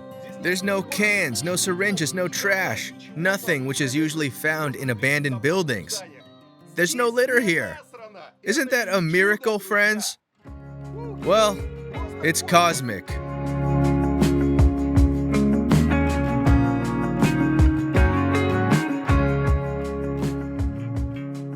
Those who have been watching my videos for a while are not surprised by this architecture, but now I'm going to show you something you hardly expected to see on this channel. Ready? It's persimmons, folks. Dadunshan is a persimmon town. It's a huge area that is a persimmon farm. People come here in tourist coaches to see the persimmons. I wonder why these persimmons are so famous. Let's go look at the persimmons. There are people here selling something. So they're drying the persimmons already. Here's the start of the persimmon village. So these are happy persimmon pickers. And actually, the product, it says you can't touch it. The persimmons are drying here. it will end up being dried persimmon. So people come in with kids, with elderly relatives, all looking at persimmons. There's such an amazing dog. Even the doggy came to see the persimmons. The dog is just wonderful, and this is an amazing family. The dog doesn't care that it's being filmed because the dog is looking at the persimmon too. This is where people see a huge amount of persimmons. These are all persimmons that will be dried. In the 10th to 13th centuries, Hakka people came to Taiwan, which means visiting or guest families. The Hakkas are a sub-ethnic group of Chinese, and they were often at war, and were almost always on their way to another battle. Due to constant traveling, Hakka men had to bring light food that wouldn't go bad, so they decided to dry everything they could. And of all possible fruits, they are particularly fond of persimmons. Plus, it's good for health, which is important for warriors. For example, it contains 150% of your daily dose of vitamin B3 and a lot of iodine. In Taiwan, they love persimmons, and a huge number of dishes are made from them. They have pies with dried fruit, they have sweet desserts, they also make smoothies and even brew persimmon tea. And today, I came to the farm. This is where these fruits are grown and then dried. But aside from manufacturing, this place has become a tourist attraction because of other peculiarities of persimmons. Because persimmons are very beautiful, and when they're put on these dishes to dry, it looks absolutely stunning, which attracts tourists to come here and take stunning photos. And today, it is very important for everything to be Instagram-worthy, so people can take cool pictures to get more likes. I couldn't resist taking a picture among the persimmons either.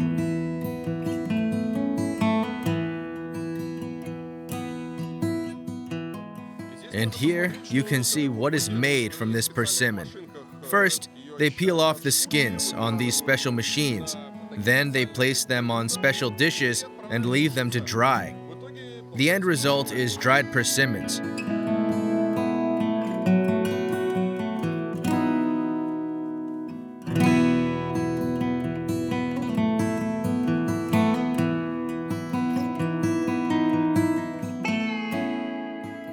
But of course, Taiwan's economy is known in the whole world not due to persimmon farming. Taiwan has an area of only 36,000 square kilometers. Meanwhile, Taiwan's economy ranks 21st in the world in terms of GDP. Its volume in 2021 is about 760 billion. The country's economic success was aided first by the rapid development of light and heavy industries, and then the transition to electronics manufacturing. In the early 80s, Taiwan supplied it mainly to American companies, but eventually started exporting electronics all over the world. Taiwan made a leap from an industrial state to a high-tech country in just 7 years. By comparison, the US and Japan took up to 30 years to do so. Such success is now being called the Taiwanese miracle. So Taiwan miracle refers to how Taiwan became such a strong economy over the past few decades, and it dates back to 1960s when the Taiwanese government started to implement an export-oriented industrial policy. And then during the time, that's when Taiwan started to put a lot of energy and resources into the manufacturing industry. So we're seeing over the past few decades, Taiwan has put the resources into the manufacturing. Taiwan is one of the 4 Asian tigers. This is the name given to countries that have experienced rapid economic development since the 1960s. In addition to Taiwan, these are Hong Kong, Singapore, and South Korea. For the unrecognized Republic of China, production of semiconductors was once a gold mine. So back in, if we look at the history, back in 1976, there was a group of engineers who were sent to the US to learn semiconductor technology.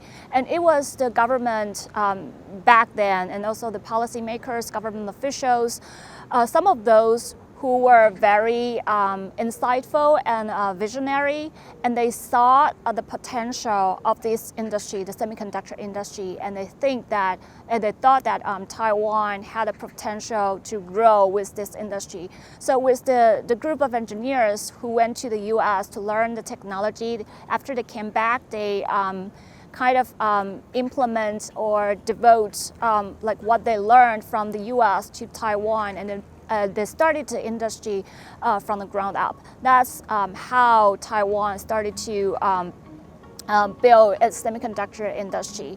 But after that, there was also a lot of government support with investments into industrial parks.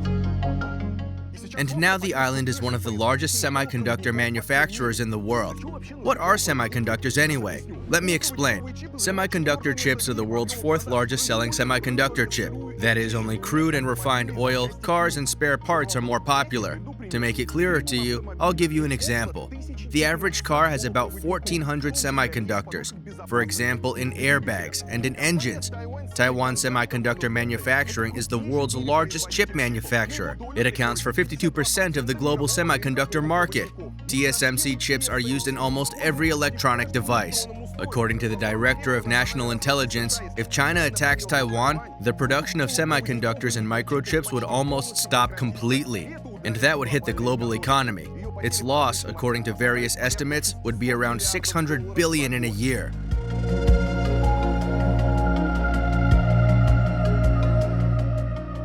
According to Bloomberg, a potential military conflict between Taiwan and China would reduce global GDP by 10%. The architecture of the factory is quite interesting. It's one of the microchip manufacturers, TSMC. This is the first time I've seen a factory building being decorated with some baskets and solar panels. The transitions look quite nice. The plant is the world's largest semiconductor manufacturer. Here's another TSMC factory. They're all huge. You can't really see anything because they've planted a whole forest in front of the factory. They've decorated it interestingly with all these green walls, solar panels. It's all very eco-friendly. It doesn't look like a factory at all.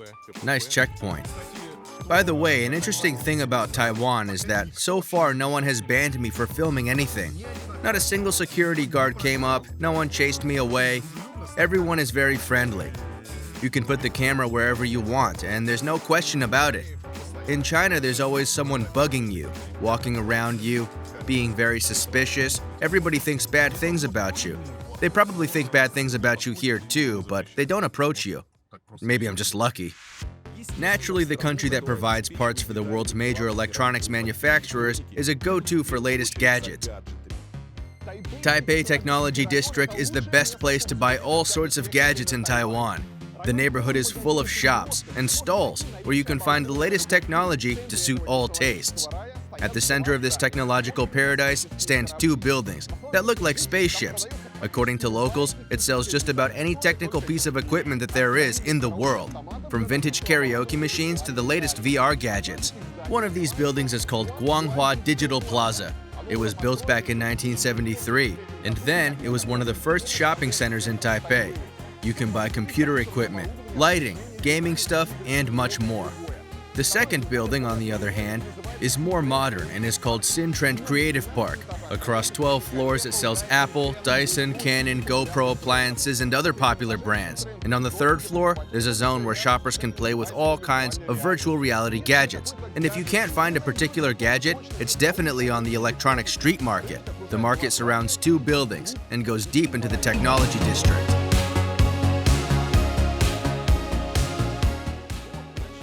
Well, let's start with Syntrend, because I can see Xiaomi on the first floor. There's bound to be some new gadgets. Here's the fancy entrance into the shopping center. A strange mascot. Car dealership, what is this? Ford.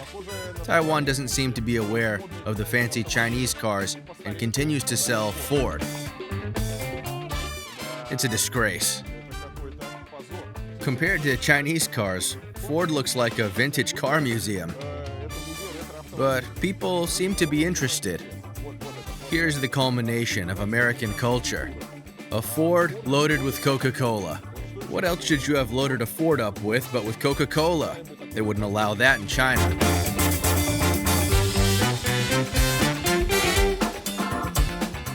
All in all, things are looking pretty cool here so far.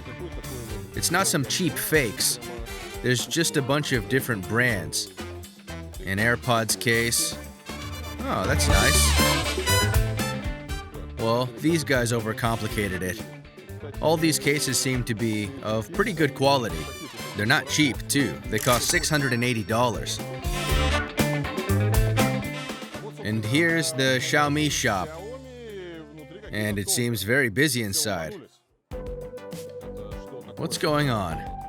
I don't get it. What do they all want? Oh wow, that's a compressor for pumping up tires.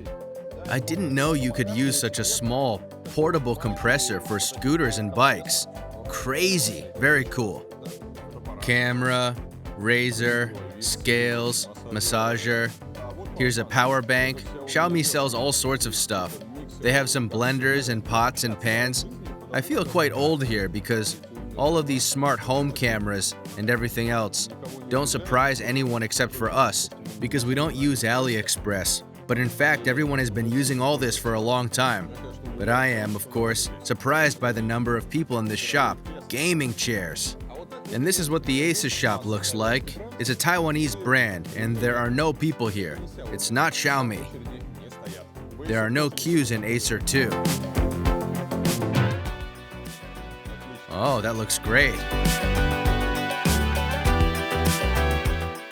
Despite the political tensions with the mainland, there are a lot of Chinese brands here, and they're very popular. Because Taiwan is more specialized, is famous for laptops. So there are laptop brands like Asus or Acer, but there are also laptops like Lenovo that's more focused on. That's more of like a Chinese brand. So I guess you can see the competition over there. But in terms of other products such as phones, because Taiwan is not that good at making phone brands, but instead China. Everyone's going to Xiaomi. It's a Chinese brand. HP could actually build a better shop. Sony looks a bit plain. Here's everything for a beautiful image. Mini lights, all kinds of lights really. Tripods, everything's so beautiful. Here's a light like mine. And of course, they have cat houses. There's a scratcher inside. It's a very nice house. There are also some flaps here. Usually, cat houses are kind of boring, but this one's kind of cute. Is this a heated one? No, I'm joking. Is it actually for cats? And I believe this is for dogs. Or is it for cats? Ah, it's for cats. There's a hammock for the cat, backpacks for cats, a dog dryer. Look, it's drying inside. I think the poor animal would be stuffed in there.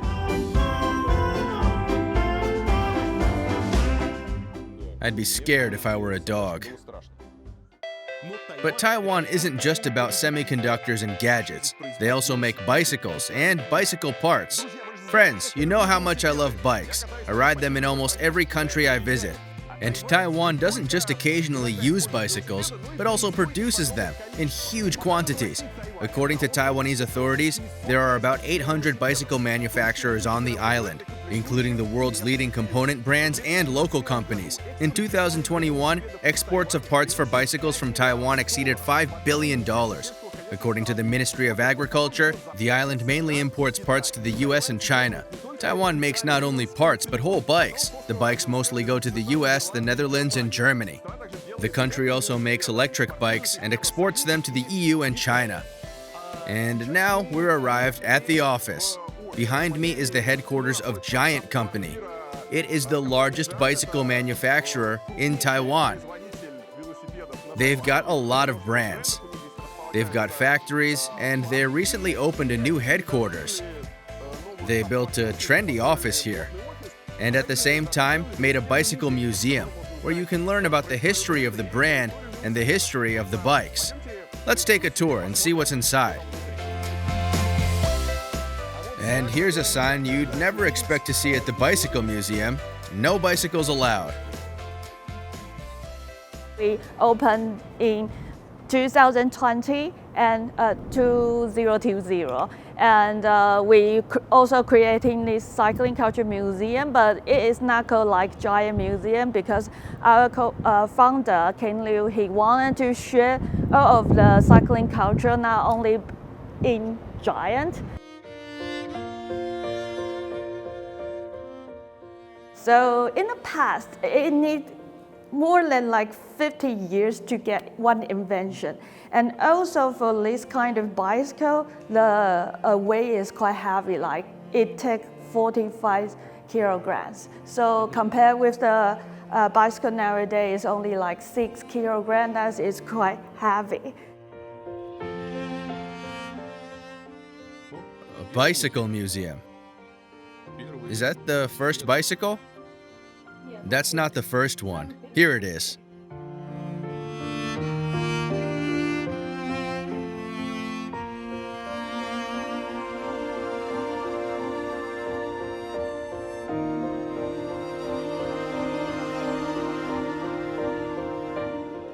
Well, that's what I'm talking about. A luxury bike. What a beautiful thing. It's Swarovski. Swarovski made a bike for barivkia, for people to cycle around like this, being beautiful, so you can cycle to a shop for oysters and black caviar on the weekend.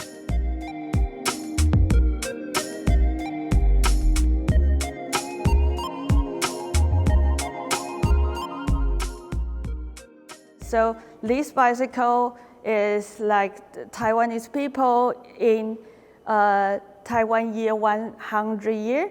We having 70,000 of people around the Taiwan to make a big event. So that is the maybe you will want to know, this is our first mountain bike, ATX, and the first downhill bicycle in there. Yeah. Because some of the people don't know where is the mountain biker go, so we create one of the door.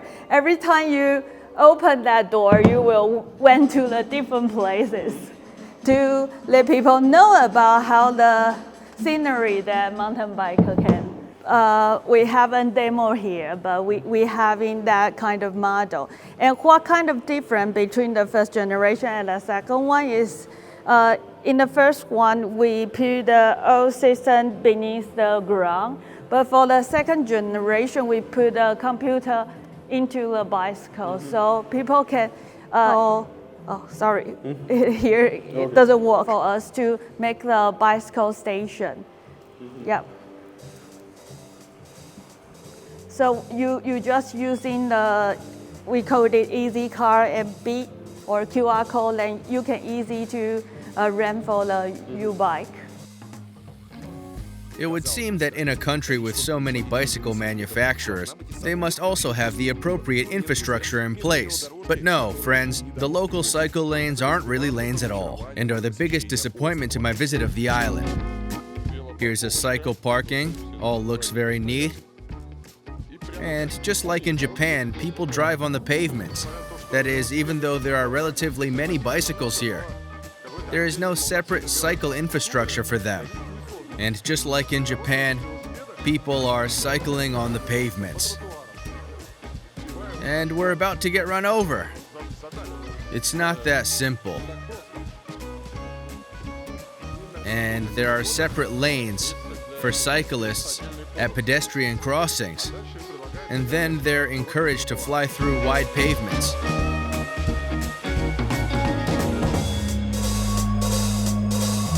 You can use bikes. It's cheap. You can make a short rides. Use bikes for short trips.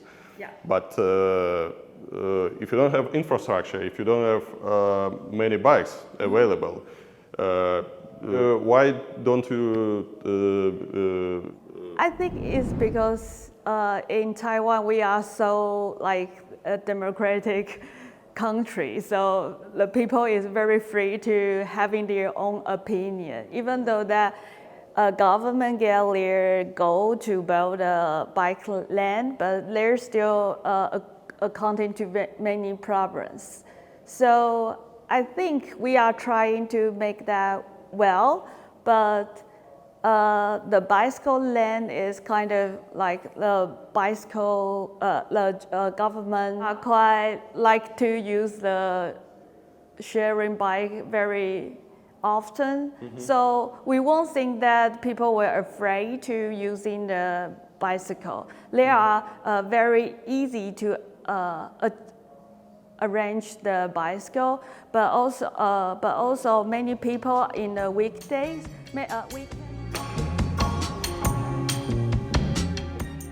They don't have cycleways,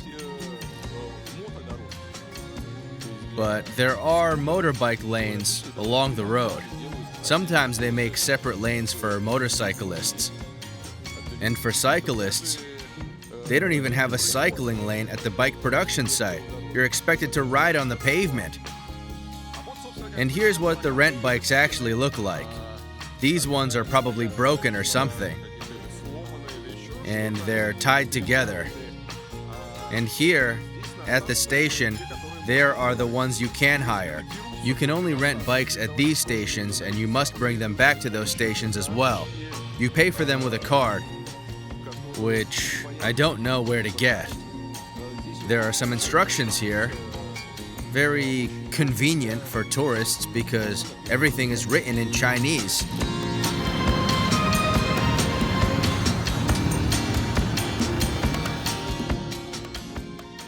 Taipei City Hall is trying its best to agitate for bicycles, but they're not doing great.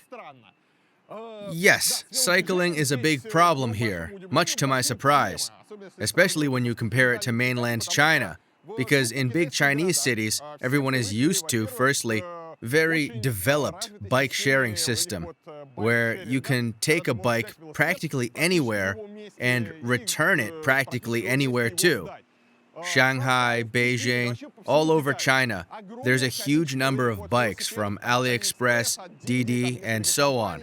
There are several companies. Some cities are literally swamped with these bicycles, which isn't too great, but on the other hand, it's easy to rent it and it's a great last-mile transport. The bike is just perfect for that. Everywhere in China there is infrastructure for bicycles. There are cycle lanes everywhere. They are usually wide. They are separated from the road and from the pavement. I've done a lot of cycling in both Shanghai and Beijing myself. Well, and overall, I can't say that they're perfect cities for cycling, but you can get around without a problem. Now, in Taiwan, bicycles are a disaster. There's no infrastructure here. There are no cycle lanes here. I mean, they're there, but only somewhere on the seafront and in parks and so on. I mean, bicycles infrastructure here is mostly recreational. They're treated as an entertainment. The city bike rental here is absolutely terrible. There's this bike station. The bikes themselves are old, and there's very few of them. Then again, they don't get used very often, even though the city is flat. And the climate is good for cycling, all year round. It's a little hot in the summer, but generally, you can get around on a bicycle most of the year. But because there is no infrastructure, people don't use bicycles. And Taipei City Hall, instead of developing infrastructure and doing something about it, they're just making these slogans. Apparently, this should motivate me to switch to a bike. Sometimes cycling lanes appear quite suddenly, literally from nowhere to nowhere. At the same time, the cycle lane is given twice as much space as for a pedestrian path. Their bike infrastructure is very weird. I was just about to say that nobody uses these cycling lanes, and there are two cyclists. But then the markings end with brushes, and it's not clear where the cycling lane continues. The cycling infrastructure is completely useless here.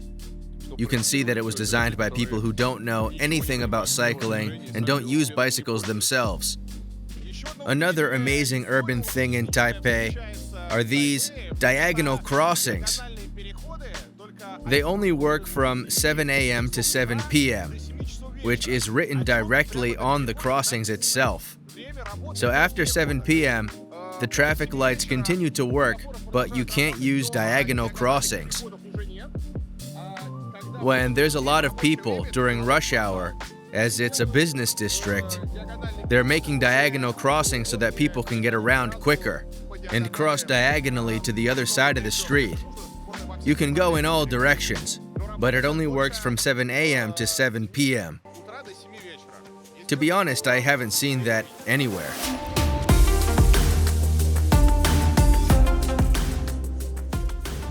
So friends, do you think Taiwan is more like Japan or China?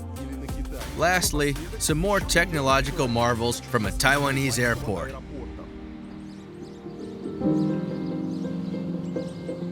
At the Taipei airport, there is a scanner for the luggage that people use to check in. And after you have checked in your luggage, you have to wait for it to be scanned to make sure that you don't have any batteries or anything forbidden inside. And only then can you go to boarding. In front of the entrance to the toilet, there's a screen that shows how many cubicles are free and where the nearest toilets are, and how far away they are. Here you can fill up your water bottle. There is boiling water, hot water, cold water, and warm water. There's water for every taste. By the way, the gates are individually decorated here. That is, each boarding gate has some kind of themed design. Not something brilliant, but they try to beautify their old airport. Well, that's the end of my trip to Taiwan. I hope you found it interesting.